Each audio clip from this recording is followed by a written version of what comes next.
Hello, Steve Arts 89. Well, I saw a little article, which I hope I'm remembering correctly, that I think was about Billboard, commenting that Madonna's sales for Madonna's Like a Prayer had skyrocketed 450%, and that the track was actually number 26 on one of the charts. I think it was Billboard. I'm really wishing I had saved the article, but I'm pretty sure it was Billboard, because iTunes, it was a different position. And it nearly charted, because technically it has to be in the top 25 to chart, and it was number 26. So just missed charting. Would have been a nice birthday present for Madonna, and it would be nice to see, even though it's an old song, to see her in the charts again, because she hasn't been in the charts for a decade or so.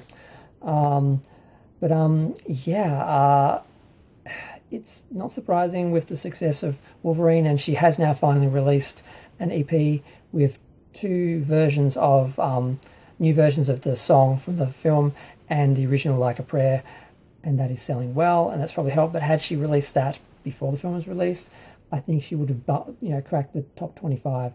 So I'm annoyed at her for that, because I know she doesn't care about positions and hits or anything anymore. It's all about the art. But if you're going to release something anyway, you may as well do it strategically and get the best performance out of it that you can.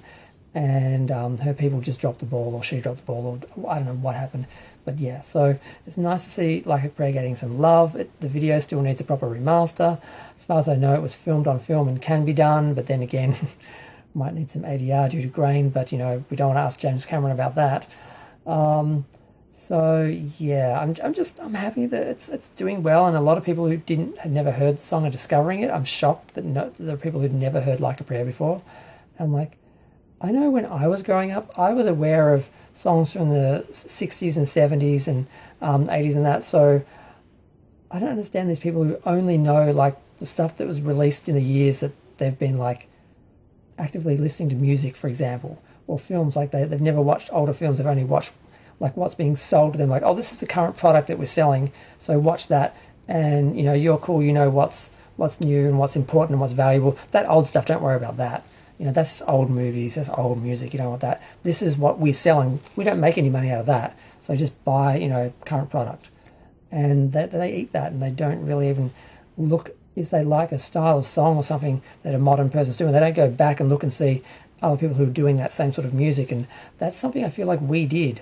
That I think, because the availability of the sort of contemporary music and videos and everything, people just have enough. They don't actually have to go searching for stuff, and don't sort of go outside of that. So it's a bit sad, but glad it's doing well. Wish it had done better. I doubt it'll move up in the charts. I guess it'll move down, but they're releasing the silver vinyl edition and probably some other specials in relation to the 35th anniversary soon, because it was released around Madonna's birthday 35 years ago.